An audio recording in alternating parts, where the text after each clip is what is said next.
ഈ സ്റ്റോറി നിങ്ങൾക്ക് ഇഷ്ടപ്പെട്ടാൽ സബ്സ്ക്രൈബ് ചെയ്യുക. അധ്യായം 94. സംവാദത്തിലെ അവസാനത്തെ ചോദ്യം ചോദിക്കാൻ വന്ന ആൽക്കിമിസ്റ്റ് ഒരു വലിയ ബോംബാണ് അവിടെ ഇട്ടത്. അത് അവിടെയുള്ള എല്ലാവരെയും ഞെട്ടിച്ചു. അയാളൊരു മടിയും കൂടാതെയാണ് ചേതനെ തന്റെ സഹോദരിമാർക്ക് വേണ്ടി കല്യാണം ആലോചിച്ചത്. ഇത് കേട്ട് എന്ത് പറയണമെന്നറിയാതെ ചേതൻ മിഴിച്ചു നിന്നു. ഇയാൾക്ക് എന്തായാലും 60 വയസ്സ് കഴിഞ്ഞു കാണണം. അപ്പോ ഇയാളുടെ അനിയത്തിമാർ എന്ന് പറയുമ്പോ മിനിമം 40 വയസ്സെങ്കിലും കാണും. അയ്യേ, എന്റെ അമ്മയുടെ പ്രായമുള്ളവരെ എനിക്ക് എന്തോന്നിനാ? ചേതൻ മനസ്സിൽ പറഞ്ഞു. ഇങ്ങനെയൊരു ചോദ്യം അവനെ വല്ലാതെ ആശ്ചര്യപ്പെടുത്തിയിരുന്നു. അവസാനം അങ്ങനൊരു ചോദ്യമേ അയാൾ തന്നോട് ചോദിച്ചിട്ടില്ല എന്ന മട്ടിൽ ചേതൻ നിന്നു. അവൻ മറുപടി പറയാതെ ആയതോടെ അവിടെയാകെ നിശബ്ദത നിറഞ്ഞു. ഈ അവസരം മുതലാക്കിക്കൊണ്ട് മുകേഷ് താൻ നന്നായി തന്നെ ആലോചിച്ച് കണ്ടെത്തിയ ചോദ്യം ചേതനോട് ചോദിക്കാനായി വീണ്ടും വന്നു. ശരി, ഞാൻ നേരത്തെ ചോദിച്ച ചോദ്യം വിട്ടേക്ക്. ഇപ്പോ ഞാൻ ശരിക്കും നല്ല ചോദ്യം തന്നെ ചോദിക്കാം. വിഷത്തിനുള്ള മറുമരുന്നുണ്ടാക്കുമ്പോ ഉപയോഗിക്കുന്ന ഒരു സസ്യമുണ്ട്, പോയിസൺ ന്യൂട്രലൈസിംഗ് ഗ്രാസ്. ഈ സസ്യം വളരെ വീക്കായ ഒന്നാണ്. അതുകൊണ്ട് മരുന്നുണ്ടാക്കാൻ നേരം ഇത് പാത്രത്തിലേക്ക് ഇട്ടാ അത് പാത്രത്തിന്റെ അടിഭാഗത്ത് എത്തുന്നതിന് മുമ്പ് തന്നെ ചാരമായി മാറുന്നു. ഇതിലെവിടെയാ തെറ്റുള്ളത്? കറക്റ്റ് സമയത്താണ് ഇയാൾ വന്നത്. ഇല്ലേ ഞാൻ അമ്മാവനോട് എന്ത് പറഞ്ഞേനെ? ചേതൻ സന്തോഷത്തോടെ ചിന്തിച്ചു. ഈ പോയിസൺ ന്യൂട്രലൈസിംഗ് ഗ്രാസ് ഒരു ദുർബലമായ സസ്യമാണ്. അതിന് ചൂടിനെ താങ്ങാൻ കഴിയില്ല. ഇത് ഇവിടെയുള്ള എല്ലാ ആൽക്കെമിസ്റ്റുകൾക്കും അറിയാവുന്ന കാര്യമാണ്. അതുകൊണ്ട് അതിനെ മറികടക്കാൻ ഒരു നല്ല വഴിയുണ്ട്. പർപ്പിൾസൺ വാട്ടറിൽ ഈ സസ്യത്തെ 3 ദിവസം മുക്കി വെച്ചാൽ മതിയാവും. ഇങ്ങനെ ചെയ്യുന്നതോടെ അത് ചാരമായി മാറില്ലെന്ന് മാത്രമല്ല, അതിന്റെ ഗുണങ്ങൾ മുഴുവനായി പുറത്തു വരികയും ചെയ്യും. തന്റെ ആദ്യത്തെ സംശയം മാറിക്കിട്ടിയതും മുകേഷ് തലയാട്ടി. ശരി, മരുന്ന് തയ്യാറാക്കുമ്പോ എനിക്ക് പലപ്പോഴും ശ്വാസം മുട്ടൽ വരുന്നുണ്ട്. എനിക്ക് എന്റെ ശ്വാസം നിയന്ത്രിക്കാൻ കഴിയുന്നില്ല. എന്തുകൊണ്ടാണ് ഇങ്ങനെ സംഭവിക്കുന്നത്? അയാൾ വീണ്ടും ചോദിച്ചു. ഇതിന്റെ ഉത്തരം വളരെ എളുപ്പമാണ്. ചേതൻ മൃദുവായി പുഞ്ചിരിച്ചു. സംവാദം വീണ്ടും ട്രാക്കിലായി. 1 മണിക്കൂർ കൊണ്ട് ചേതൻ അവരുടെ എല്ലാ ചോദ്യങ്ങൾക്കും ഉത്തരം നൽകി കഴിഞ്ഞിരുന്നു. ബാക്കിയുള്ള 3 ആൽക്കിമിസ്റ്റുകളും അവരുടെ തോൽവി സമ്മതിക്കുകയും. ശരി, 10 ആൽക്കിമിസ്റ്റുകളും തോൽവി സമ്മതിച്ച സ്ഥിതിക്ക് ചേതനെ സംവാദത്തിന്റെ വിജയിയായി ഞാൻ പ്രഖ്യാപിക്കുകയാണ്. ഇന്നു മുതൽ ചേതനും ഈ ആൽക്കിമി യൂണിയനിലെ 1 സ്റ്റാർ പദവിയുള്ള ഒരു ആൽക്കിമിസ്റ്റ് ആയിരിക്കും. അങ്ങനെ സംവാദം അവസാനിപ്പിച്ചുകൊണ്ട് യൂണിയൻ തലവൻ ജിജേഷ് വിജയിയുടെ പേര് എല്ലാവരുടെയും മുന്നിൽ പ്രഖ്യാപിച്ചു. തുടർന്ന് ചേതന് 1 സ്റ്റാർ മെഡലും ഒരു റോബും നൽകി. ഇവ രണ്ടും ആൽക്കിമിസ്റ്റിന്റെ അടയാളമാണ്. ഇതുണ്ടെങ്കിൽ എവിടെ പോയാലും നിനക്ക് ആൽക്കിമിസ്റ്റ് ടീമിന്റെ പ്രത്യേക സേവനം ലഭിക്കും. അതുമല്ല, മരുന്ന് വാങ്ങുമ്പോഴും പ്രത്യേക ബഹുമാനം നിനക്ക് അവരിൽ നിന്നും ലഭിക്കും. ചേതൻ സന്തോഷത്തോടെ ആൽക്കിമിസ്റ്റിന്റെ കയ്യിൽ നിന്നും അവ രണ്ടും വാങ്ങി അവന്റെ കൈകളിൽ മുറുകെ പിടിച്ചു. ഇത്തവണ ചേതന്റെ കഴിവിനെ സംശയിക്കാൻ ആരും തുനിഞ്ഞില്ല. അവർക്കെല്ലാം ചേതൻ ആരാണെന്ന് മനസ്സിലായിരുന്നു. ചേതൻ തീർച്ചയായും ഒരു വളരെ നല്ല അധ്യാപകനും ആൽക്കിമിസ്റ്റും ആകുമെന്ന് അവർ കരുതി. ഇപ്പൊ ഞാൻ ഒഫീഷ്യലി ഒരു ആൽക്കിമിസ്റ്റ് ആയി കഴിഞ്ഞ സ്ഥിതിക്ക് ആ അഡ്വാൻസ്ഡ് ലൈബ്രറി എവിടെയാണെന്ന് പറ. എനിക്ക് ഉടനെ തന്നെ ആ ലൈബ്രറിയിലേക്ക് പോയാൽ കൊള്ളാമെന്നുണ്ട്. ചേതൻ ആവേശത്തോടെ ചോദിച്ചു. അതിനെന്താ, ഞാൻ നിന്നെ അവിടേക്ക് കൊണ്ടുപോകാം. എന്റെ കൂടെ വാ. ജിജേഷ് ആ മുറിയിൽ നിന്നിറങ്ങി മുന്നിൽ നടന്നു. ചേതൻ അയാളെ പിന്തുടർന്നു. എന്നാൽ ചേതൻ അവിടെ നിന്നും പോകും മുമ്പേ പിന്നിൽ നിന്ന് അവസാനത്തെ ആൽക്കിമിസ്റ്റിന്റെ ശബ്ദം വീണ്ടും മുഴങ്ങി. ചേതൻ, നീ ഇനിയും എന്റെ ചോദ്യത്തിന് ഉത്തരം തന്നില്ല. നിനക്ക് എന്റെ സഹോദരിമാരെ വേണ്ടെങ്കിൽ എന്റെ അമ്മയുടെ സഹോദരിയുണ്ട്.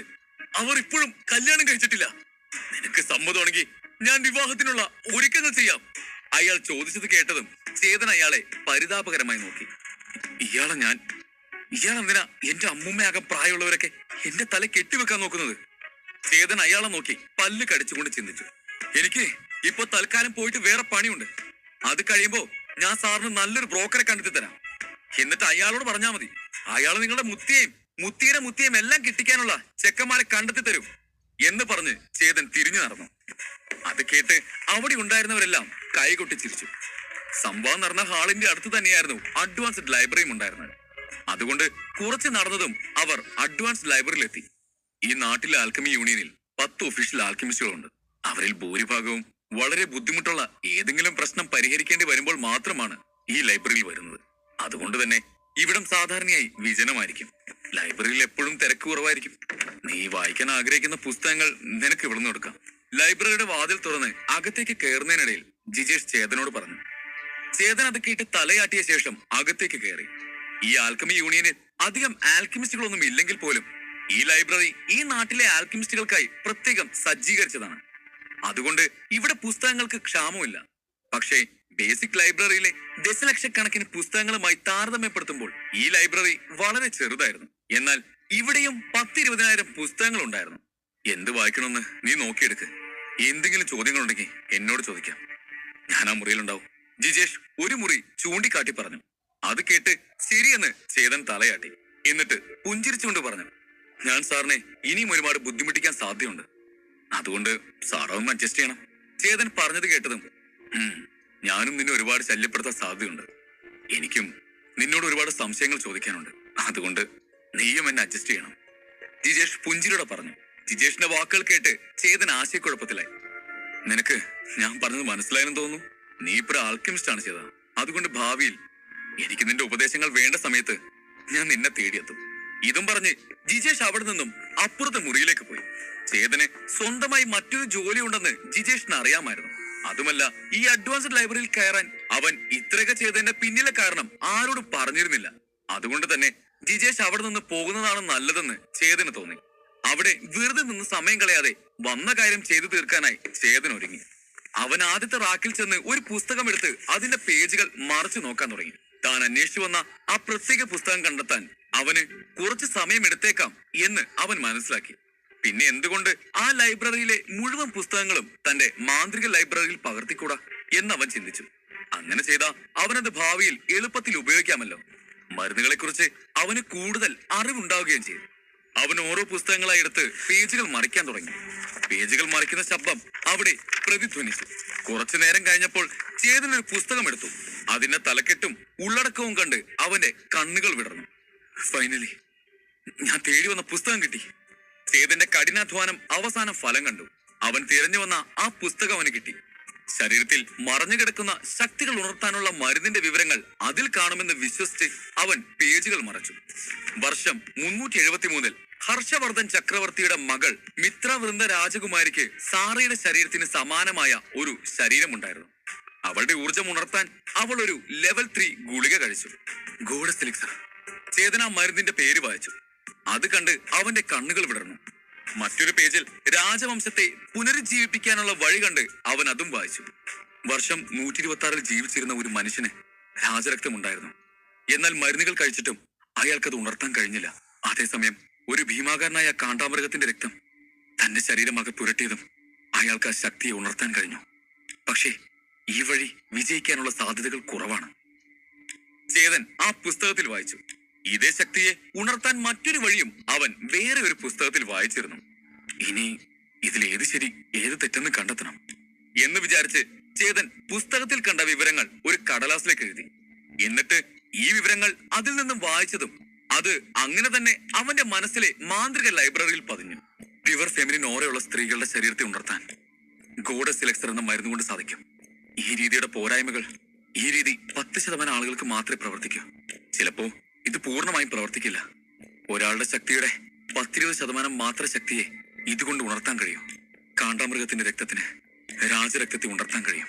ഈ രീതിയുടെ പോരായ്മകൾ, ഇത് ഈ ശക്തിയുടെ 10% മാത്രമേ ഉണർത്തുകയുള്ളൂ. അതിനാൽ ഈ രീതി മികച്ചതല്ല. മാന്ത്രിക ലൈബ്രറിയിൽ കണ്ട വിവരങ്ങൾ വായിച്ച് ചേതൻ ഞെട്ടി. ഇതെന്താ ഇങ്ങനെ? ആകെ 10% മാത്രമേ ഉണർത്താൻ കഴിയുള്ളൂ അവൻ ചിന്തിച്ചു. മരുന്നുകളുടെ സഹായത്തോടെ സാറയ്ക്കും വിവേകിനും അവരുടെ കഴിവുകളെ പൂർണ്ണമായും ഉണർത്താൻ കഴിയുമെന്നാണ് അവൻ കരുതിയിരുന്നത്. മരുന്നുകൾ 10% മാത്രമേ ഫലപ്രദമാവൂ എന്ന് അവൻ അറിഞ്ഞിരുന്നില്ല. 10-10, തൽക്കാലം അത് മതി. ഈ ശക്തികൾ വളരെ പ്രത്യേകത ഉള്ളവയാണ്. അതുകൊണ്ട് വെറും 10% ശക്തി പോലും ഒരാളുടെ ഓറയുടെയും ശരീരത്തിന്റെയും ശക്തി വർദ്ധിപ്പിക്കാൻ കഴിയുമായിരുന്നു. അതുമല്ല, ഇത് വെറും ഒരു കുട്ടികളെ വെച്ചുള്ള പന്തയത്തിനല്ലേ. അതിന് ഇത് തന്നെ ധാരാളം. ഇനി ഞാൻ ചെയ്യേണ്ടത് ലെവൽ 3 ഗോഡസ് എലിക്സർ ടാബ്ലറ്റ്സും കാണ്ടാമൃഗത്തിന്റെ രക്തവും കണ്ടെത്തുക എന്നതാണ്. ചേതനത് മനസ്സിൽ നോട്ട് ചെയ്തുകൊണ്ട് ഒരു ദീർഘനിശ്വാസം എടുത്തു. ഇപ്പോഴാണ് അവന് ശരിക്കും ഒന്ന് സമാധാനമായത്. എന്നിട്ട് വേഗം തന്നെ അവൻ ബാക്കിയുള്ള പുസ്തകങ്ങളുടെ താളുകൾ മറിച്ച് തന്റെ മനസ്സിലെ മാന്ത്രിക ലൈബ്രറിയിൽ രേഖപ്പെടുത്തി. അത് കഴിഞ്ഞതും അവൻ ജിജേഷ് ഇരിക്കുന്ന മുറിയിലേക്ക് നടന്നു. ജിജേഷാണ് ഈ യൂണിയനെ നയിക്കുന്നത്. അതുകൊണ്ട് ഈ 2 വസ്തുക്കളെ കുറിച്ചുള്ള വിവരവും അയാൾക്ക് മാത്രമേ അറിയാൻ കഴിയൂന്ന് ചേതൻ അറിയാം.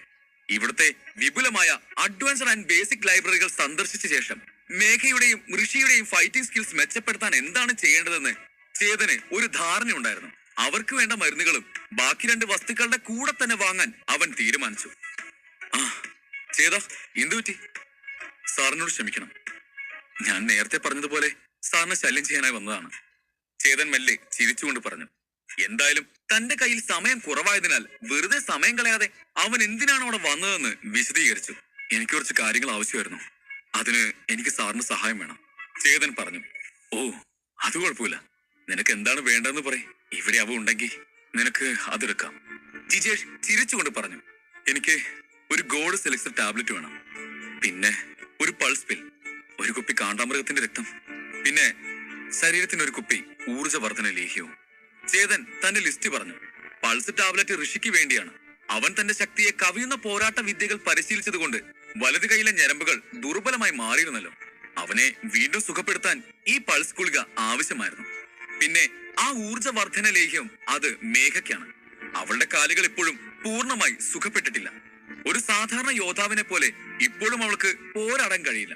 അതുകൊണ്ട് അത് സുഖപ്പെടാൻ അവൾക്ക് ഈ ലേഹ്യം ആവശ്യമായിരുന്നു. ഈ മരുന്നുകളെല്ലാം ഇവൻ എന്തിനാണ് ചോദിക്കുന്നതെന്ന് ആലോചിച്ച് ജിജേഷ് ഒന്ന് നെറ്റി ചൊളിച്ചു.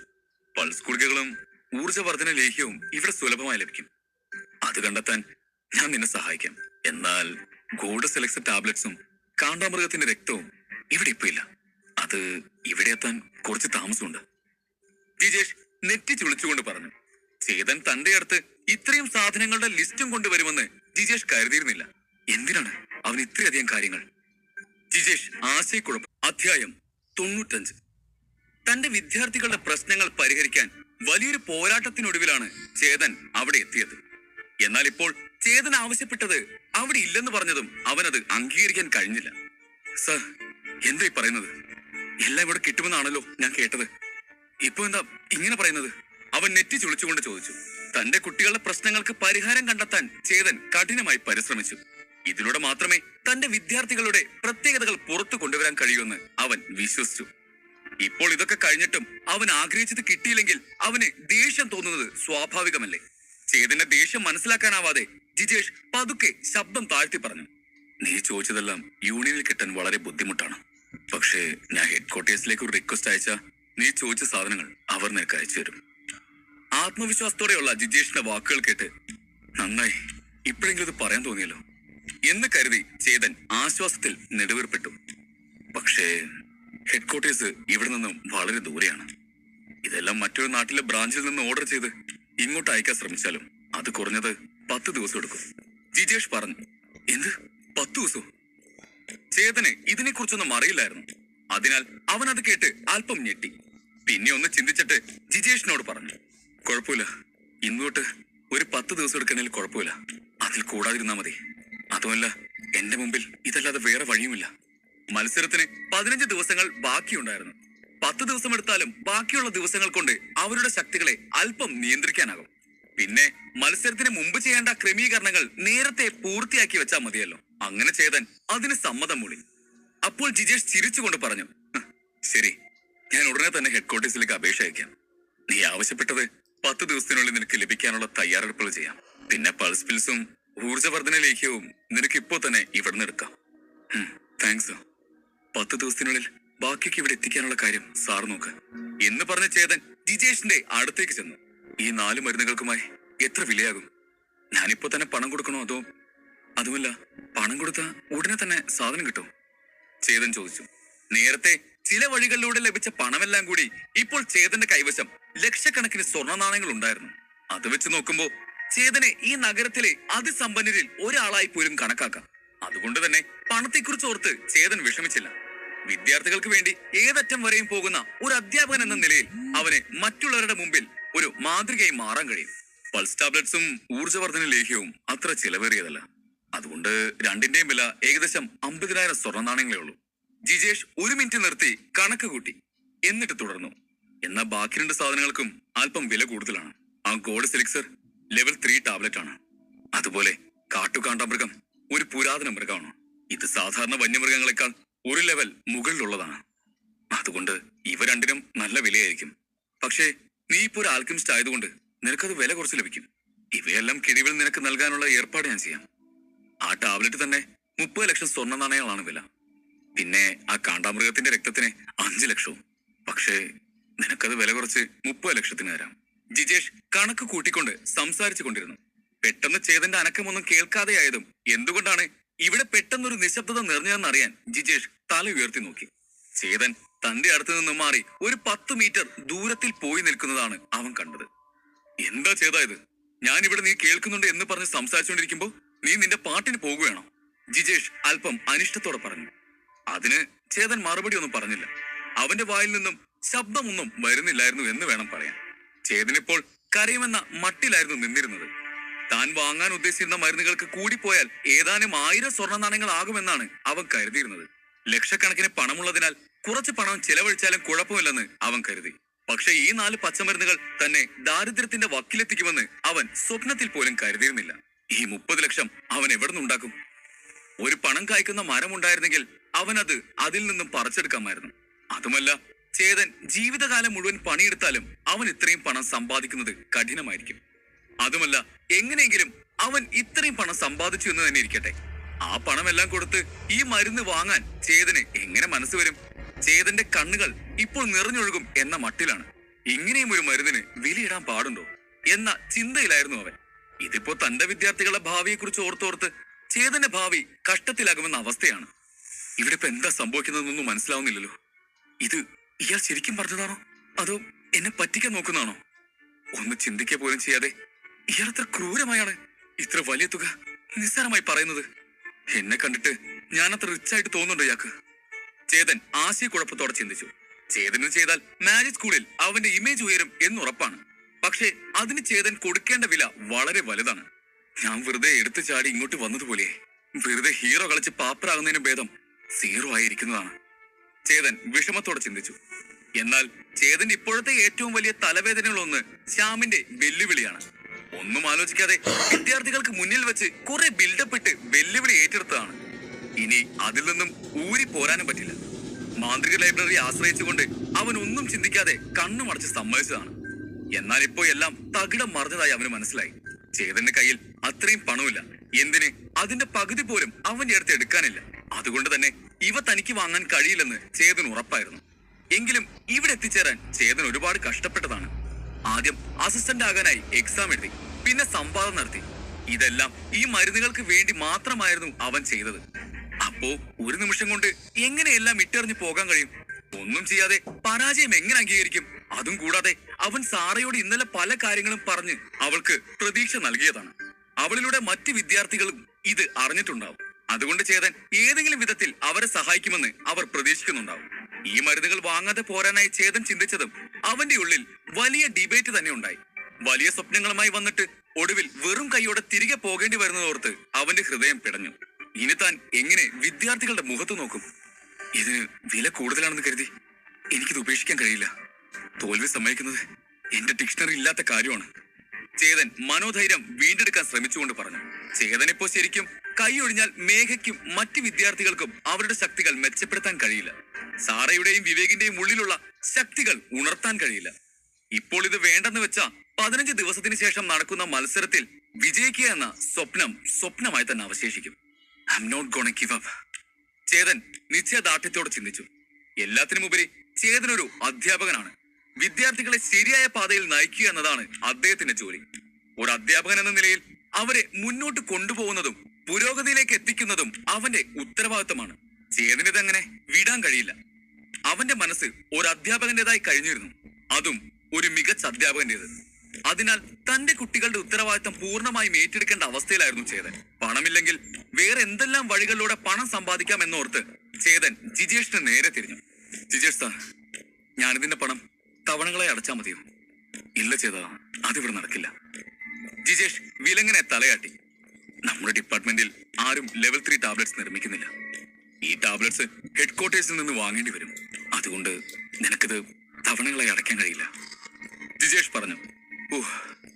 പക്ഷേ 30 ലക്ഷം വലിയ തുകയാണ്. കുറച്ചു സമയത്തിനുള്ളിൽ എങ്ങനെ പണം ഉണ്ടാക്കാൻ കഴിയും? ചേതൻ ചിന്തിച്ചു. ചിന്തയിൽ മുഴുകിയ ചേതനെ കണ്ട് അയാൾ അവന്റെ തോളിൽ കൈവച്ചു. ജിജേഷ് ചേതനെ ഉപദേശിച്ചു. ഞാനൊരു ഐഡിയ പറഞ്ഞുതരാം. നിനക്കതല്ലാതെ വേറെ വഴിയില്ല. നീ ഒരു കാര്യം ചെയ്യ്, ആദ്യം മരുന്നുണ്ടാക്കാൻ പഠിക്കും. നിനക്ക് നല്ല കഴിവുണ്ട്. അതുകൊണ്ട് അങ്ങനെ മരുന്നുകൾ ഉണ്ടാക്കി നിനക്ക് പണം സമ്പാദിക്കാം. നീ ഒന്ന് പരീക്ഷിച്ചു നോക്ക്, തീർച്ചയായും നിനക്ക് കഴിയും. ഈ യൂണിയനിലെ എല്ലാ ആൽക്കിമിസ്റ്റുകളെക്കാളും നല്ല അറിവ് ചേതനുണ്ടെന്ന് ജിജേഷ് തിരിച്ചറിഞ്ഞിരുന്നു. അതിനാൽ ചേതൻ മരുന്നുണ്ടാക്കാൻ പഠിച്ചാൽ അവൻ നല്ല പണം സമ്പാദിക്കുമെന്ന് അദ്ദേഹം വിശ്വസിച്ചു. 30 ലക്ഷം സ്വർണ്ണ നാണയം എന്നത് ചേതൻ വിചാരിച്ച പോലെ വലിയ തുകയാണെങ്കിലും ഒരു നല്ല ഹൈ ലെവൽ ആൽക്കിമിസ്റ്റിന് ഇത്രയും പണം സമ്പാദിക്കുന്നത് വലിയ കാര്യമല്ല. ജിജേഷ് പറഞ്ഞത് കേട്ട് ചേതൻ ഞെട്ടി. മരുന്നുണ്ടാക്കി വിറ്റ ഇത്രയും പണം കിട്ടും? സർ, ഇവിടെ എല്ലാവരും ഇന്നുണ്ടാക്കിയ പൾസ് ടാബ്ലറ്റ് എത്ര രൂപയാണ് വിൽക്കുന്നത്? ചേതൻ തിടുക്കത്തിൽ ചോദിച്ചു. ആ പൾസ് ടാബ്ലറ്റ് ഉണ്ടാക്കുന്നത് അത്ര എളുപ്പമല്ല. ഇവിടെ കൂടുതൽ വിറ്റുപോകുന്ന വിലയേറിയ ലെവൽ 1 മരുന്നുകൾ ഒന്നാണിത്. ഒരു ഗുളികയ്ക്ക് 50,000 സ്വർണ്ണ നാണയങ്ങൾ വിലയുണ്ട്. ഒരു ദിവസം 10 ടാബ്ലറ്റ് ഉണ്ടാക്കാൻ കഴിഞ്ഞാൽ 30 അല്ല 50 ലക്ഷം രൂപ ഉടൻ സമ്പാദിക്കാൻ കഴിയും. ജിജേഷ് കണക്ക് കൂട്ടി കൃത്യമായി ചേതനോട് പറഞ്ഞു. ആൽക്കെമിസ്റ്റ് എന്നുള്ളത് ഈ ലോകത്തെ നല്ല ജോലിയായിരുന്നു. പലരും ഈ തൊഴിലിൽ നന്നായി സമ്പാദിക്കുന്നു. പക്ഷേ മരുന്ന് വിൽക്കുന്നത് വിപണിയിലെ ഡിമാൻഡ് അനുസരിച്ചാണ്. ആൽക്കിമിസ്റ്റുകൾക്ക് എല്ലാ ദിവസവും നല്ല ഗുണമേന്മയുള്ള ടാബ്ലറ്റ്സ് ഉണ്ടാക്കാൻ കഴിഞ്ഞു എന്ന് വരില്ല. ഗുണമേന്മയുള്ളവയ്ക്ക് മാത്രമേ വിപണിയിൽ പ്രാധാന്യമുള്ളൂ. ജിജേഷ് പറഞ്ഞതിനെ കുറിച്ച് ചേതൻ ആലോചിച്ചു. പറയുമ്പോൾ ഇത് എളുപ്പമാണെങ്കിലും മരുന്നുണ്ടാക്കുന്നത് അത്ര എളുപ്പമുള്ള ജോലിയല്ല. ചേതനുണ്ടെന്ന് ഇവരൊക്കെ കരുതുന്ന ഈ അറിവ് സത്യത്തിൽ മാന്ത്രിക ലൈബ്രറിയുടെ സഹായം മാത്രമാണ്. ഇതുപയോഗിച്ച് ചേതൻ സ്വയം മരുന്നുകൾ ഉണ്ടാക്കാൻ തുടങ്ങിയാൽ എന്ത് സംഭവിക്കുമെന്ന് ദൈവത്തിന് മാത്രം അറിയൂ. കാരണം ചേതന് മാന്ത്രിക ലൈബ്രറിയുടെ നിർദ്ദേശം ലഭിച്ചാലും ലൈബ്രറിയിലെ ഓരോ വാക്കും തികച്ചും ശരിയാണെങ്കിലും അനുഭവ പരിചയമില്ലാതെ ആദ്യ ചുവട് പോലും പൂർത്തിയാക്കാൻ അവന് കഴിഞ്ഞെന്ന് വരില്ല. മരുന്നുണ്ടാക്കുന്നത് പോയിട്ട് ഔഷധ സസ്യങ്ങളിൽ നിന്ന് അവയുടെ ശക്തി വേർതിരിച്ചെടുക്കുന്നതിന്റെ ആദ്യ പടി പോലും പൂർത്തിയാക്കാൻ അവന് കഴിയില്ല. മറ്റ് ആൽക്കെമിസ്റ്റുകൾ മരുന്നുകൾ ഉണ്ടാക്കുന്നത് ചേതൻ കണ്ടിട്ടുണ്ട്. ഇത്രയും നൈപുണ്യവും മികവും വർഷങ്ങളുടെ പരിശീലനവും ഇല്ലാതെ വരാൻ സാധ്യതയില്ലെന്ന് ചേതൻ അറിയാമായിരുന്നു. ആ തലത്തിലുള്ള വൈദഗ്ധ്യം ചേതന് സാധ്യമല്ലാത്തതിനാൽ അവൻ വീണ്ടും പതിയെ ജിജേഷിനോട് ചോദിച്ചു. സർ, പെട്ടെന്ന് പണം സമ്പാദിക്കാൻ വേറെ വല്ല വഴിയുണ്ടോ? വേഗത്തിൽ പണം ഉണ്ടാക്കാൻ വേറെ വല്ല വഴിയുണ്ടോ എന്ന് എനിക്കറിയില്ല. ജിജേഷ് വിലങ്ങനെ തലയാട്ടി. പക്ഷേ പെട്ടെന്ന് അയാൾ എന്തോ ഓർത്തു. ജിജേഷ് തന്റെ മനസ്സിൽ വന്നത് ചേതനെ നോക്കി പറഞ്ഞു. വെയിറ്റ്, നിനക്ക് വേഗം പണം ഉണ്ടാക്കാൻ കഴിയുന്ന മറ്റൊരു മാർഗമുണ്ട്. ഈ ലോകത്ത് ധാരാളം പണം സമ്പാദിക്കുന്ന ഒരേ ഒരു തൊഴിൽ മാത്രമേ ഉള്ളൂ. അത് എസ് ലെവൽ അധ്യാപകനാവുക എന്നതാണ്. അവരോട് ചെറിയ ഉപദേശം നൽകി തന്നെ ധാരാളം പണം സമ്പാദിക്കുന്നു. ഒരു ആൽക്കിമിസ്റ്റിന്റെ ജോലി അത്ര മോശമല്ല. എന്നാൽ എസ് ലെവൽ ടീച്ചറിന്റെ മുമ്പിൽ അത് താഴെയാണ്. ഈ രണ്ട് തൊഴിലുകളും തമ്മിൽ ആകാശവും ഭൂമിയും പോലെ വ്യത്യാസമുണ്ട്. ജിജേഷ് പറയുന്നത് പോലെ ഈ ലോകത്ത് ഒരുപാട് ജോലികൾ ഉണ്ടായിരുന്നു. എന്നിരുന്നാലും അധ്യാപകരുടെയും ആൽക്കിമിസ്റ്റുകളുടെയും തൊഴിലാണ് അവയിൽ മികച്ച വരുമാനം നേടിയത്. ചേതൻ ആകാംക്ഷയോടെ അതെല്ലാം കേൾക്കാൻ തുടങ്ങി. അധ്യായം 96. ഈ ലോകത്തിൽ വലിയ സ്ഥാനമുള്ള തൊഴിലാണ് എസ് ലെവൽ ടീച്ചേഴ്സ് എന്ന് ജിജേഷ് ചേതനോട് പറഞ്ഞു. യോദ്ധാക്കൾക്ക് മിക്കപ്പോഴും ഡോൺ സ്റ്റേജുകൾ ലെവലപ്പ് ചെയ്യുന്നതിന് തടസ്സം നേരിടാറുണ്ട്. അങ്ങനെ വന്നാ പിന്നെ അവർക്ക് ലെവൽ അപ്ഗ്രേഡ് ചെയ്യാൻ കഴിയില്ല. ചിലർ മരിക്കുന്നത് വരെ അടുത്ത ഘട്ടത്തിൽ എത്തണമെന്നില്ല. അവിടെയാണ് ഒരു എസ് ലെവൽ ടീച്ചറുടെ പ്രാധാന്യം. അവരുടെ ചെറിയൊരു ഉപദേശം കൊണ്ടുപോലും യോദ്ധാക്കൾക്ക് തങ്ങളുടെ വിധി മാറ്റി എഴുതാൻ കഴിയുന്നിരിക്കും. ആളുകൾ അതിനായി അവരുടെ സമ്പത്ത് മുഴുവൻ ചെലവഴിക്കാൻ പോലും തയ്യാറായിരുന്നു. അതുകൊണ്ട് തന്നെ നല്ല വരുമാനമുള്ള ഒരു തൊഴിലും ഇതാണ്. ഈ ലോകത്തിലെ മറ്റൊരു തൊഴിലിനും ഒരു എസ് ലെവൽ ടീച്ചറിന്റെ വരുമാനത്തോട് മത്സരിക്കാൻ പോലും കഴിയില്ല. എന്നാൽ എസ് ലെവൽ ടീച്ചർ ആവുന്നത് അത്ര എളുപ്പമല്ല. അതിന് ഒരു വ്യക്തിക്ക് സ്വന്തമായി വിദ്യാർത്ഥികളും അധ്യാപന പരിചയവും ഉണ്ടായിരിക്കണം. ആ വ്യക്തി പ്രശസ്തനായിരിക്കണം. ഇതെല്ലാം പോരാതെ അദ്ദേഹത്തിന് നിരവധി പരീക്ഷണങ്ങളിലൂടെയും കടന്നു പോകേണ്ടി വരും. പെട്ടെന്ന് ചേതന്റെ മനസ്സിൽ ഒരു ചിന്ത ഉദിച്ചു. അതോടെ അവന്റെ മുഖത്ത് എന്തെന്നില്ലാത്ത ഒരു ഗൗരവം നിറഞ്ഞു. അവൻ ജിജേഷിന്റെ അടുത്ത് ചെന്ന്, സർ, എനിക്കൊരു ഉപകാരം ചെയ്യാമോ? എനിക്ക് പകരം സാറിപ്പോ ആ പണം അടയ്ക്കാവോ? 10 ദിവസത്തിനുള്ളിൽ സാറിന്റെ പണം ഞാൻ തിരികെ തരാം.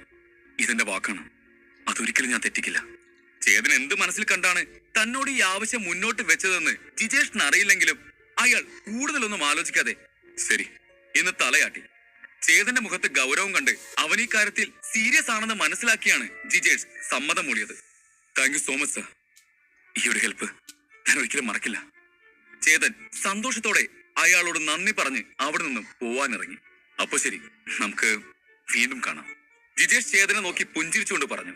ശേഷം തന്റെ ഉള്ളിലെ ആ ആശയത്തിന്റെ ഗുണദോഷങ്ങളെ കുറിച്ച് ചിന്തിച്ച് ചേതൻ തിരിച്ചു നടക്കാൻ തുടങ്ങി. വിവേകിനെയും സാറേയും സഹായിക്കണമെങ്കിൽ പണം ഉണ്ടാക്കിയേ വഴിയുള്ളൂ. അതും പെട്ടെന്ന് വേണം. എസ് ലെവൽ ടീച്ചർ എന്നത് വലിയ വരുമാനമുള്ള ജോലിയാണെന്ന് തോന്നുന്നു. എസ് ലെവൽ ആവാനായില്ലെങ്കിലും ഞാനൊന്ന് എസ് ലെവൽ ടീച്ചറെ പോലെ അഭിനയിച്ചാലോ? ചിലപ്പോ കാശുണ്ടാക്കാൻ പറ്റിയാലോ? ചേതൻ ചിന്തിച്ചു. ഇതല്ലാതെ എത്ര ആലോചിച്ചിട്ടും 10 ദിവസം കൊണ്ട് 30 ലക്ഷം സ്വർണ്ണ നാണയങ്ങൾ സമ്പാദിക്കാനുള്ള ഒരു മാർഗവും അവന്റെ മുന്നിൽ കാണുന്നില്ല. അല്ലെങ്കിൽ പിന്നെ അവൻ വല്ല പണക്കാരുടെ വീടോ മറ്റോ കൊള്ളയടിക്കാൻ പോകേണ്ടി വരും. എന്തൊക്കെ പറഞ്ഞാലും അഭിനയിക്കുക അപകടം പിടിച്ച പണിയാണ്. കഷ്ടകാലത്തിന് എങ്ങാനും പിടിക്കപ്പെട്ട അവിടെയുള്ളവരെല്ലാം ചേർന്ന് അവനെ അടിച്ചൊരു പരുവാക്കും. എല്ലാറ്റിനും ഉപരിയായി ഒരു എസ് ലെവൽ ടീച്ചറെ ഏറ്റവും മികച്ച പണ്ഡിതനായാണ് കണക്കാക്കുക. അതുകൊണ്ട് ചേതൻ അഭിനയിച്ച് വല്ല തെറ്റും പറഞ്ഞ അവന്റെ കള്ളി വെളിച്ചത്താവും. അങ്ങനെ പുറത്തായ ചേതന്റെ കാര്യം അതോ ഗതിയാവും. എന്നാലും ചേതൻ മറ്റുള്ളവരെ പോലെ അല്ലല്ലോ. അവന്റെ ഉള്ളിൽ മാന്ത്രിക ലൈബ്രറി ഉണ്ട്. ചേതന്റെ ഉള്ളിലെ ജഗനിൽ നിന്നും കിട്ടിയ വാക്സാമർത്ഥ്യം കൊണ്ട് ആരെയും മയക്കാനുള്ള കഴിവും ഈ ജന്മത്തിൽ അവന്റെ കൂടെയുള്ള മാന്ത്രിക ലൈബ്രറിയും ഒരുമിച്ച് ഉപയോഗിച്ചാൽ ആരെയും പറ്റിക്കാൻ കഴിയുമെന്ന് അവൻ വിശ്വസിച്ചു. ഇതൊരു ചതിയാണെങ്കിൽ കൂടിയും ഫലത്തിൽ അവൻ അവന്റെ ഉള്ളിലെ മാന്ത്രിക ലൈബ്രറി ഉപയോഗിച്ച് അവർക്കെല്ലാം ശരിയായ ഉത്തരമായിരിക്കുമല്ലോ പറഞ്ഞു കൊടുക്കുക. അതുകൊണ്ട് പ്രശ്നമൊന്നും ഉണ്ടാകില്ലല്ലോ. ഈ വഴി തന്നെയാണ് നല്ലതെന്ന് തോന്നുന്നു. ചേതന്റെ ഉള്ളിൽ പല പല ചിന്തകൾ വന്നും പോയിരുന്നു. ഒടുവിൽ അവൻ ആ തീരുമാനത്തിലെത്തി. സാറയുടെയും മറ്റെല്ലാ വിദ്യാർത്ഥികളുടെയും അവസ്ഥ മെച്ചപ്പെടുത്താനും ശ്യാമിന്റെ വെല്ലുവിളി മറികടക്കാനും ചേതന് തീർച്ചയായും ഈ മരുന്നുകൾ ആവശ്യമാണ്. അതുകൊണ്ട് എങ്ങനെയെങ്കിലും അവന് 30 ലക്ഷം സ്വർണ്ണ നാണയം സമ്പാദിക്കണം. 10 ദിവസം കൊണ്ട് ഇത്രയും സമ്പാദിക്കാൻ ഇത് മാത്രമേ വഴിയുള്ളൂ എന്ന് അവൻ മനസ്സിലാക്കി. മത്സരത്തിന് ഇനിയും ദിവസങ്ങൾ ബാക്കിയുണ്ട്. ആ സമയം കൊണ്ട് ചില കാര്യങ്ങളൊക്കെ മുൻകൂട്ടി തയ്യാറാക്കിയല്ലാതെ വേറെ വഴിയില്ല. എന്റെ പ്രായം കണ്ട് എസ് ലെവൽ ടീച്ചറാണെന്ന് പറഞ്ഞ ആരും വിശ്വസിക്കില്ല. അതിനായി എനിക്ക് ചില രൂപമാറ്റമൊക്കെ നടത്തേണ്ടി വരും. എനിക്ക് 28 വയസ്സ് പ്രായമുണ്ടെങ്കിലും എന്നെ കണ്ട ആരും 20 എന്നേ പറയൂ. ഇനി എന്താ ഇപ്പൊ ചെയ്യാ? ചേതൻ ആഴത്തിൽ ചിന്തിച്ചു. എസ് ലെവൽ ടീച്ചേഴ്സും ആൽക്കിമിസ്റ്റുകളെ പോലെയാണ്. ആളുകൾ പഠിച്ച് ആ ലെവലിലേക്ക് എത്തുമ്പോൾ മൂക്കിൽ പല്ല് മുളയ്ക്കും. അതുകൊണ്ട് വെറും 20 വയസ്സുകാരനെ പോലെ തോന്നിക്കുന്ന ചേതൻ ചെന്ന് ഞാൻ എസ് ലെവൽ ടീച്ചറാണ് എന്ന് പറഞ്ഞാൽ അത് കേൾക്കുന്നവർ അവനൊരു തട്ടിപ്പുകാരനാണെന്നുള്ളത് കയ്യോടെ പൊക്കും. ചേതന് തന്റെ കഴിവ് പ്രകടിപ്പിക്കാനുള്ള അവസരം പോലും അവർ കൊടുക്കില്ല. അതുകൊണ്ട് എന്തായാലും അവന് രൂപത്തിലും ഭാവത്തിലുമെല്ലാം ചില മാറ്റങ്ങൾ വരുത്തേണ്ടി വന്നേക്കാം. പക്ഷെ പ്രധാന പ്രശ്നം, ആളുകളുടെ അടുത്ത് അങ്ങോട്ട് ചെന്ന് ഞാനൊരു എസ് ലെവൽ ടീച്ചറാണ്, ഞാൻ നിങ്ങൾക്ക് ഉപദേശം നൽകാം എന്നൊന്നും പറഞ്ഞ് ചെല്ലാൻ പറ്റില്ലല്ലോ. കാരണം ഇത്രയും വലിയ റെപ്യൂട്ടേഷൻ ഉള്ളവനെ ജനങ്ങളല്ലേ തിരക്കി വരേണ്ടത്, അല്ലാതെ അവരെ തിരക്കി താനല്ലല്ലോ പോവേണ്ടത്. തനിക്ക് പിന്നെ എന്ത് ചെയ്യാൻ കഴിയുമെന്ന് ചേതൻ ചിന്തിച്ചു. അവന് നേരിട്ട് ജനങ്ങളുടെ അടുത്ത് പോയി ഉപദേശം നൽകാൻ കഴിയില്ല. പിന്നെ എങ്ങനെ അവരിൽ നിന്നും പണമുണ്ടാക്കും? പലതും ആലോചിച്ചെങ്കിലും ചേതന്റെ ചിന്തകൾ വീണ്ടും തുടങ്ങിയിടത്ത് തന്നെ ചെന്ന് അവസാനിച്ചു. ആദ്യം ഞാൻ ഇവിടെ ഒരു വീട് വാങ്ങണം. താമസിക്കാൻ മാത്രമല്ല, എന്റെ പ്രശസ്തിക്ക് കൂടിയാണ് ആ വീട്. എനിക്ക് ആളുകളുടെ ഇടയിൽ ഒരു നല്ല സ്ഥാനം ഉണ്ടെങ്കിൽ മാത്രമേ ആളുകൾ സ്വയമേവ എന്റെ അടുത്തേക്ക് വരൂ. അവരായി തന്നെ വന്നാ പിന്നെ തന്റെ കാര്യങ്ങൾ എളുപ്പമാവും. അവൻ ചിന്തിച്ചു. ഒരു എസ് ലെവൽ ടീച്ചറിന്റെ നിലയും വിലയും അവന് കാത്തു സൂക്ഷിക്കണമായിരുന്നു. ആളുകളുടെ വീടുകളിൽ പോയി അവന്റെ സേവനം വേണോ എന്ന് അവൻ ആവശ്യപ്പെടാൻ കഴിയില്ല. അതുകൊണ്ട് തന്നെ അവൻ ക്ഷമയോടെ കാത്തിരിക്കണം. ആദ്യം ചേതൻ തനിക്ക് താമസിക്കാനായി ഒരു ഇടം ഉണ്ടാക്കണം. തുടർന്ന് കാര്യങ്ങളൊന്ന് ഒത്തുവരാനായി കാത്തിരിക്കണം. ആരെങ്കിലും ഒരാൾ ഒന്ന് തന്റെ വീട്ടുപടിക്കൽ എത്തിക്കിട്ടിയാൽ മാത്രം മതി. ബാക്കി അവരിൽ നിന്നും പണം ഉണ്ടാക്കുന്ന കാര്യം ചേതനേറ്റും. അതുകൊണ്ട് തന്റെ ഇരയ്ക്കായി കാത്തിരിക്കാൻ തന്നെ ചേതൻ തീരുമാനിച്ചു. അവൻ തന്റെ കഴിവിൽ വിശ്വസിച്ചു. തന്റെ വാക്കുകളുടെ കെണിയിൽ ആളുകളെ വീഴ്ത്താനും അവരിൽ നിന്ന് പണം നേടാനും തനിക്ക് കഴിയുമെന്ന് അവന് ഉറപ്പുണ്ടായിരുന്നു. ഇതിനെല്ലാം അവന് പിന്തുണയായി അവന്റെ ഉള്ളിലെ മാന്ത്രിക ലൈബ്രറിയും ഉണ്ടായിരുന്നു. ഫസ്റ്റ് തിങ്സ് ഫസ്റ്റ്, ഈ ഓപ്പറേഷൻ നടത്താൻ ആദ്യം ഒരു നല്ലിടം കണ്ടെത്തണം. എന്നിട്ട് വീട് വാങ്ങണം. എല്ലാ വഴികളിലൂടെയും ചിന്തിച്ചു നോക്കി അവസാനം ഇതാകും ഏറ്റവും നല്ല മാർഗമെന്ന് ചേതൻ ഉറപ്പിച്ചുകൊണ്ട് ചേതൻ ഒരു വീട് വാങ്ങാൻ തീരുമാനിച്ചു. അവന്റെ മനസ്സിൽ ഇപ്പോൾ ഒരു പ്ലാൻ രൂപപ്പെട്ടിരുന്നു. അതിന്റെ അടുത്ത പടിയായി തന്റെ രൂപം പക്വതയുള്ള ഒരു മധ്യവയസ്കന്റേതാക്കി മാറ്റേണ്ടതുണ്ട്. അവൻ സമയം പാഴാക്കാതെ തന്നെ ഒരു മനുഷ്യന്റെ ബാഹ്യരൂപവും നിറവും മറ്റും മാറ്റാനായി സഹായിക്കുന്ന ഒരു മരുന്ന് വാങ്ങി. ഒരു വ്യക്തിയെ തന്റെ രൂപം മാറാനായി സഹായിക്കുന്ന ഒരു ടെക്നിക്കിനെ കുറിച്ച് ചേതന് വലുതായി ഒന്നും അറിയില്ലെങ്കിൽ പോലും ചേതന്റെ ഉള്ളിലെ ജഗൻ ഭൂമിയിൽ നിന്നും വന്ന ഒരു വ്യക്തിയാണ്. മേക്കപ്പിനെ കുറിച്ചുള്ള ചില അറിവുകളൊക്കെ അവനുണ്ടായിരുന്നു. കുറച്ച് കഷ്ടപ്പെട്ടാണെങ്കിലും അതും അവൻ യൂണിയൻ പരിസരത്ത് നിന്ന് തന്നെ ഒപ്പിച്ചു. മേക്കപ്പിന്റെയും പിന്നെ മരുന്നുകളുടെയും സഹായത്തോടെ അവനൊരു മധ്യവയസ്കന്റെ രൂപത്തിലേക്ക് മാറാൻ അധികം ബുദ്ധിമുട്ടുണ്ടായില്ല. അയാൾ കണ്ണാടിയിൽ തന്റെ പുതിയ മുഖത്തേക്ക് ഏറെ നേരം നോക്കി നിന്നു. ഇനി ഈ വേഷപ്പകർച്ചയിൽ എന്തെങ്കിലും പോരായ്മകളോ പിഴവുകളോ ഉണ്ടോ എന്ന് സൂക്ഷിച്ചു നോക്കി. ആർക്കെങ്കിലും ഒരു ചെറിയ സംശയം ഉണ്ടായാൽ പോലും എല്ലാം തകരുമെന്ന് അവൻ അറിയാമായിരുന്നു. പക്ഷെ ഭാഗ്യത്തിന് അങ്ങനെ ഒരു വ്യത്യാസവും ഇല്ലാതിരുന്നതിനാൽ സന്തോഷത്തോടെ കണ്ണാടിയിൽ നോക്കി അവൻ തല കുലുക്കി. ഇത് കൊള്ളാലോ, എനിക്ക് മേക്കപ്പിൽ ഇത്രയും കഴിവുണ്ടായിരുന്നു. ചേതൻ കണ്ണാടി നോക്കിക്കൊണ്ട് ചിന്തിച്ചു. പക്ഷേ ഈ വസ്ത്രം. അവൻ തന്റെ മുഷിഞ്ഞ വസ്ത്രങ്ങളിലേക്ക് നോക്കി. ആളുകൾ അവനെ വിശ്വസിക്കണമെങ്കിൽ അവന്റെ വസ്ത്രങ്ങളും ഒരു എസ് ലെവൽ ടീച്ചറിന്റെ സ്റ്റാറ്റസിലുള്ളതായിരിക്കണം. അതായത് വില കൂടിയതും നല്ല നിലവാരവുമുള്ളതായ വസ്ത്രങ്ങൾ. ഒരു വ്യക്തിയുടെ ആദ്യ മതിപ്പ് വസ്ത്രമാണ്. ഇപ്പോൾ ചേതൻ ധരിച്ചിരിക്കുന്ന വസ്ത്രങ്ങൾ കണ്ടാൽ അവനൊരു ഭിക്ഷക്കാരനാണെന്നേ ആളുകൾ കരുതും.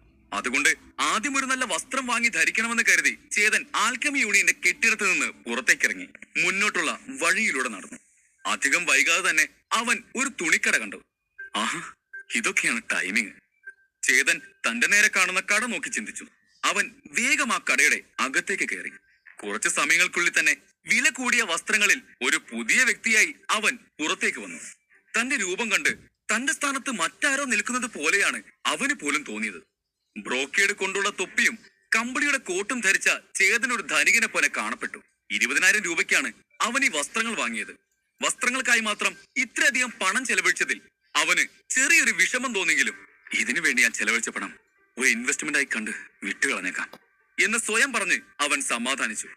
പുതിയ പ്രതീക്ഷകളോടെ അവൻ മുന്നോട്ട് നടക്കാൻ ആരംഭിച്ചു. 1 മണിക്കൂറിനുള്ളിൽ അവൻ സിറ്റി മാർക്കറ്റിൽ എത്തിച്ചേർന്നു. അപ്പോൾ വൈകുന്നേരമായിരുന്നു. സൂര്യൻ അസ്തമിക്കാൻ തുടങ്ങിയിരുന്നു. ഒരു തണുത്ത സായാഹ്നക്കാറ്റ് അവിടെ വീശുന്നുണ്ടായിരുന്നു. തന്റെ പക്കൽ സമയം കുറവാണെന്ന് ചേതൻ അറിയാം. അതുകൊണ്ട് അവൻ തന്റെ ചുവടുകൾ വേഗത്തിലാക്കി. ഇത്രയും കുറഞ്ഞ സമയത്തിനുള്ളിൽ ഒറ്റയ്ക്ക് ഒരു വീട് കണ്ടെത്തുക അസാധ്യമാണെന്ന് അവൻ അറിയാമായിരുന്നു. ഈ മാർക്കറ്റിൽ എന്തും വിൽക്കപ്പെടുമെന്ന് അറിയാവുന്നതുകൊണ്ട് അവൻ ഇവിടെ തന്നെ ഒരു വീട് തേടി വന്നു. മാർക്കറ്റിൽ അതിനെക്കുറിച്ച് എന്തെങ്കിലും വിവരങ്ങൾ ഉണ്ടാകുമെന്ന് അവൻ ഉറപ്പുണ്ടായിരുന്നു. അതുമല്ല, ചേതന് വീട് സ്വന്തമായി വാങ്ങേണ്ട ആവശ്യമില്ല. പകരം ഒരു വാടക വീടായാലും മതി. ചേതൻ ഈ മാർക്കറ്റ് നേരത്തെ സന്ദർശിച്ചിരുന്നു. അതുകൊണ്ട് തന്നെ ഇവിടുത്തെ കടകളെ കുറിച്ച് അവന് അറിവുണ്ടായിരുന്നു. കുറച്ചു ദൂരം നടന്നപ്പോ റിയൽ എസ്റ്റേറ്റ് ഏജന്റിന്റെ ഒരു കട അവൻ കണ്ടു. കടയുടെ ഉള്ളിലേക്ക് കയറിയതും ചേതനെ കണ്ടൊരുവൻ ഉടനെ തന്നെ അവനെ സ്വാഗതം ചെയ്യാൻ മുന്നോട്ട് വന്നു. സാർ, നിങ്ങൾ വീട് വാങ്ങാൻ വന്നാണോ? കടയുടമ ബഹുമാനത്തോടെ ചോദിച്ചു. സാറോ? പ്രതീക്ഷിക്കാത്ത സാർ വിളിയും അയാളുടെ ബഹുമാനവും കേട്ട് ചേതനാകെ കുഴപ്പത്തിലായി. അയാളോട് എന്തു പറയണമെന്ന് പോലും അറിയാത്ത അവസ്ഥയിൽ അവൻ നിന്നു. പിന്നെയാണ് താനിപ്പോൾ വേറെ രൂപത്തിലാണുള്ളതെന്ന് അവൻ ഓർത്തത്. അവന്റെ വില കൂടിയ വസ്ത്രങ്ങളും മുതിർന്ന പ്രായവും കണ്ട് അവർ അവനെ സാറെന്ന് വിളിക്കുന്നത് സ്വാഭാവികം. എന്നാ പിന്നെ കുറച്ച് ആറ്റിറ്റ്യൂഡും ഇട്ടേക്കാം എന്ന് കരുതി ഗൗരവം കാണിച്ച് മറുപടിയായി ചേതൻ തലയാട്ടി. ഒപ്പം കൈകൾ പുറകിൽ വെച്ച് തലയുയർത്തി ഒരു വലിയ ആളെ പോലെ നിന്നു. എനിക്ക് ഒരു ബംഗ്ലാവ് വാടകയ്ക്ക് എടുക്കണം. ചേതൻ തന്റെ ശബ്ദത്തിൽ അല്പം മാറ്റം വരുത്തിക്കൊണ്ട് പറഞ്ഞു. ബംഗ്ലാവോ? ചേതന്റെ സംസാരം കേട്ട് അയാളുടെ വായിൽ വെള്ളമൂറി, കണ്ണുകൾ തിളങ്ങി. സാർ, നിങ്ങൾ ശരിയായ ഇടത്തേക്കാണ് വന്നിരിക്കുന്നത്. നിങ്ങൾക്ക് പറ്റിയ മികച്ച ഡീലുകൾ ഞാൻ കാണിച്ചു തരാം, അതും മിതമായ നിരക്കിൽ. ഞാൻ ഈ മാർക്കറ്റിൽ തന്നെ ഏറ്റവും മികച്ച റിയൽ എസ്റ്റേറ്റുകാരനാണ്, അയാൾ ആവേശത്തോടെ പറഞ്ഞു. ഇത് കണ്ട് ചേതനൊന്ന് മടിച്ചു നിന്നു. ഇവന്റെ ഓവർ ആക്ടിങ് കണ്ടിട്ട് പറ്റിക്കൽസ് ആണെന്നാണല്ലോ തോന്നുന്നത്. എന്തായാലും ഒന്ന് മാജിക് ലൈബ്രറി ഉപയോഗിച്ച് ചെക്ക് ചെയ്ത് നോക്കിയേക്കാം. ചേതൻ മനസ്സിലോർത്തു. സാർ ഒന്നും നോക്കണ്ട, ഞാൻ പറയുന്നതെല്ലാം സത്യമാണ്. ആ കടക്കാരൻ വീണ്ടും പറഞ്ഞു. ബംഗ്ലാവുകൾ വാങ്ങാൻ കഴിയുന്നവരെല്ലാം സമ്പന്നരാണ്. അതുകൊണ്ട് തന്നെ യഥാർത്ഥ വിലയേക്കാൾ കൂട്ടി പറഞ്ഞ് റിയൽ എസ്റ്റേറ്റുകാർ ഇത്തരക്കാരിൽ നിന്നും പണം തട്ടാറുണ്ട്. അതാണ് ചേതനെ കണ്ടപ്പോൾ ധനികൻ എന്ന് കരുതി അയാളുടെ മുഖം വിടർന്നത്. പക്ഷേ അവിടെ നടക്കുന്ന നാടകം അയാൾക്ക് അറിയില്ലല്ലോ. അധ്യായം 97. വേഷം മാറി വന്ന ചേതനെ കണ്ട് അവൻ വലിയ പണക്കാരനാണെന്ന് കരുതി റിയൽ എസ്റ്റേറ്റുകാരൻ തിളങ്ങുന്ന കണ്ണുകളോട് നോക്കി. അയാൾക്കറിയില്ലല്ലോ ഇതൊക്കെ വെറും ആളുകളെ പറ്റിക്കാനുള്ള വേഷം കെട്ടലുകളാണെന്ന്.